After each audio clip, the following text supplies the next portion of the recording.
I'm sorry, but don't wanna talk.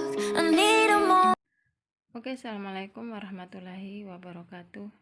Jumpa lagi dengan saya di channel Semua Bisa. Oke, teman-teman, kali ini saya akan membahas atau mereview tentang judul skripsi saya jurusan sastra Inggris S1. Di sini judul skripsi saya itu tentang contrastive analysis between English morphology and local Kaledupa language and its contribution to English teaching. Jadi pada skripsi ini saya menganalisis tentang contrastive analysis di antara bahasa Inggris dan bahasa daerah lokal Kaledupa. Di sini yang saya analisis adalah dari segi morfonologi, yaitu antara morfonologi dan fonologi, tentang morfem dan fonem di antara kedua bahasa ini. Dan setelah saya meneliti tentang contrastive analysis, saya meneliti tentang kontribusi apa yang bisa diberikan dalam pembelajaran bahasa Inggris. Oke teman-teman, langsung saja kita buka skripsinya, kita lihat-lihat bagaimana cara metode penelitiannya, kemudian apa-apa saja yang dibahas dalam skripsi ini. Ayo kita segera lihat. Oke, ini next aja ya. Contrastive analysis between English. Oke, ini bab 1 introduction. Backgroundnya ini ya. Pertama itu kita menjelaskan tentang pengertian umum dari sebuah bahasa. Jadi language is a tool of communication, plays an important role in human life. Foreign language in Indonesia is taught from junior high school until university. As the tool of communication, language has consists of two aspects, that is linguistic and non-linguistic. Two of them cooperation part to construct the language communication. Linguistic aspect include the phonology, morphology, and syntaxis. Jadi di sini kalau teman-teman memberikan introduction, itu teman-teman harus menjabarkan dulu secara umum apa itu bahasa, karena ini menyangkut dengan bahasa Inggris. Jadi teman-teman memberikan dulu pengertian yang umum tentang bahasa, kemudian menyempit sampai kepada jenis-jenis bahasa ya. Kemudian kita lanjut saja langsung. Ini semuanya pakai bahasa Inggris ya teman-teman, karena ini adalah skripsi dari jurusan sastra Inggris. Jadi di sini masuk saja di problem statement. Oke teman-teman, saya akan sedikit memberikan tips-tips untuk memadu-madankan antara problem statement dan objective of the research.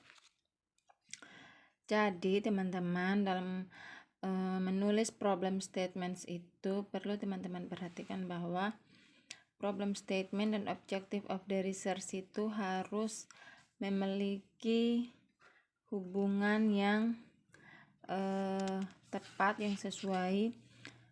Maksudnya begini teman-temannya, jika contohnya di sini example number 1 of problem statementnya di sini, are there any contrast between English and local Kaledupa language in morpheme and phoneme? The objective of the research-nya itu adalah jawaban dari problem statement di poin pertama ya. Jadi di sini objective of the research-nya adalah to find out the contrast between English and local Kaledupa language in morpheme and phoneme. Jadi yang pertama tadi problem statement, adakah kontras di antara bahasa Inggris dan bahasa daerah Kaledupa di dalam bentuk morfem dan fonem. Kemudian tujuan penelitiannya di sini to find out, untuk menemukan. Jadi ini objective of the research-nya yaitu jawaban dari masalah yang ada di problem statement. Jadi itu teman-teman harus memperhatikannya. Bila poin di problem statement 3, berarti di objective of the research-nya juga poinnya 3. Oke teman-teman, baiklah. Oke, di sini kita masuk kepada significance of the research. This process of writing will give presentation at the technique to arrange the strategy, news analysis, and to clarify the problem in contrastive analysis. This method will explain in all sort of it can be as the basic thinking for analyzing to contrast in word of particularly in English and local Kalidupa language. 2. It's useful as the reference to English speaker and English teacher in process of learning. 3. It's conferring the writer's contribution to increase the speaking skill, so they will be a good speaker, and the student who consider English as the third language in the community uses the local language as the first. Jadi significant of the research di sini adalah manfaatnya. Jadi di sini juga harus nyambungnya. Di sini kan kita lihat di problem statement and objective of the research-nya ada 3 poin. Jadi di sini juga di significant of the research atau manfaat penelitian itu ada 3. Kita mengacu pada pertanyaan yang ada di problem statement. Ya teman-teman, jadi harus nyambung ya antara objective of the research, problem statement, and significance of the research. Nah, kemudian ini scope of the research. As we know that English as the international language and also as a general lesson for many countries, and Indonesia particularly country, it's difficult to learn it as a foreign language because in life of some people are using the local language as the first language and the other as the second language.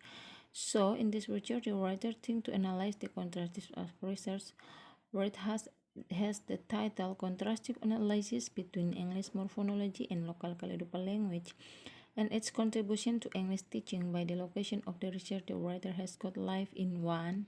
Ada sambungan di sebelah ya. Jadi di sini scope of the research-nya ini alasan kenapa sampai si peneliti mau mengambil penelitian tentang ini. Karena pada dasarnya di masyarakat itu biasanya ada yang namanya bahasa ketiga ya, yaitu ya bahasa daerah. Misalnya bahasa pertama kita ini bahasa Indonesia. Kemudian yang kedua mungkin kita pelajari bahasa asing, namun di samping itu kita punya bahasa lain juga yaitu bahasa lokal. Biasanya bahasa lokal itu sangat mempengaruhi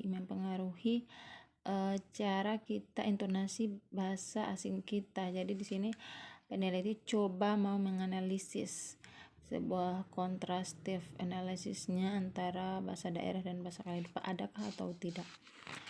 Oke, jadi sebenarnya juga ini sangat menarik ya teman-teman, bisa saja mengganti bahasanya dengan bahasa daerah teman-teman sendiri. Misalnya dari bahasa Jawa, bahasa Sunda, bahasa Makassar, atau bahasa terserah teman-teman bahasa daerah apa. Kemudian di sini ada chapter 2 review of related literature. Jadi di sini ini teman-teman mencari perkataan-perkataan para ahli tentang yang berhubungan dengan teman-teman punya judul. Di sini there is a definition a contrast linguistic according to Johnson and Hovland. Jadi ini karena ini menyangkut dengan kebahasaan, maka teman-teman cari perkataan para tadi ahli untuk ditaruh di definition of contrastive linguistic. Kemudian di definition of language. Definition of language itu cari saja perkataan-perkataan para ahli, lalu teman-teman lampirkan deskripsinya. Ini ya perkataan-perkataan para ahli ya. Teman-teman di situ tadi perkataan para ahli, di sini juga tentang apa itu bahasa, linguistik, glossip. Nah, di sini masih perkataan para ahli. Next. Nah, di sini masuk langsung di pembahasan. Jadi di pembahasan sini langsung saja. Di sini pertama the meaning of morphology. Jadi the meaning of morphology. Di sini kita jelaskan dulu apa itu morphology. Morphology is the rule of language has analyzed the structure of word from using morpheme. Di sini yang mau diteliti ini kan tentang morfem. Jadi di sini sedikit penjelasan dari para ahli tentang apa itu morfologi. Kemudian ini namanya bagian tentang morfologi itu sendiri, jenis-jenis morfologi.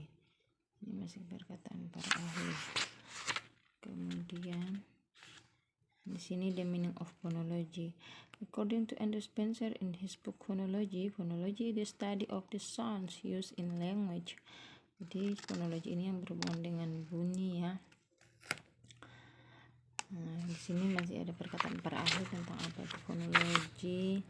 Itu di fonologi itu ada fonem, kita bisa belajar fonetik ini. Nah, ini sudah ke lebih khusus ke bawah, the meaning of morpheme and pattern. The meaning of morpheme. And morpheme is the unity of participate in word form and have a meaning. Nah, di sini sudah mulai membahas tentang morpheme. Ini masih pengertian para ahli ya tentang morpheme. The technique, the teaching learning process, theory of study. Jadi karena di sini pada judul saya itu ada dengan perkataan contribution, maka di sini sedikit bahasan tentang teaching learning process. Jadi tentang proses belajar mengajar ya, theory of study dan lain-lain. Oke, baiklah teman-teman, sampai di situ dulu. Insya Allah kita akan lanjut lagi ke pembahasan berikutnya.